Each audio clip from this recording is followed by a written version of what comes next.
day 2 of the Israeli air campaign. Bombing continued overnight and during the day.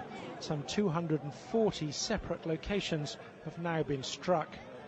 Most bombs were aimed at weapons dumps, police stations and security compounds, but there were other targets. A mosque was hit. Israel said it was being used for what it called terrorist activities. And the Hamas television station was also destroyed.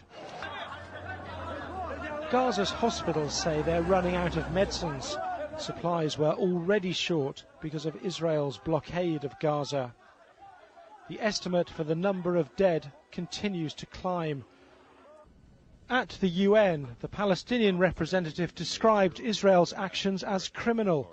He urged the outside world to intervene. There is no justification for slaughtering hundreds of Palestinian civilians and injuring close to 1,000 people. There is no justification whatsoever. Gaza's armed groups have new rockets with longer range. Israel says 500,000 of its citizens are now at risk from this. This campaign will stop when we will know that the situation on the ground, when it relates to the Gaza-Israel border, has been changed totally. Namely, that tranquility will prevail and we will be able to allow our citizens to live normally near the border. This afternoon there were widespread reports of tank movement around Gaza. The Israeli operation clearly has some way to go. The airstrikes have continued at regular intervals this morning.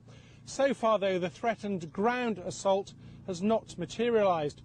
That could change if the bombing does not silence the Qassam rockets.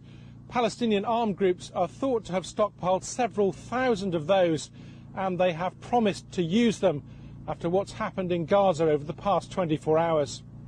Paul Wood, BBC News, on Gaza's border with Israel.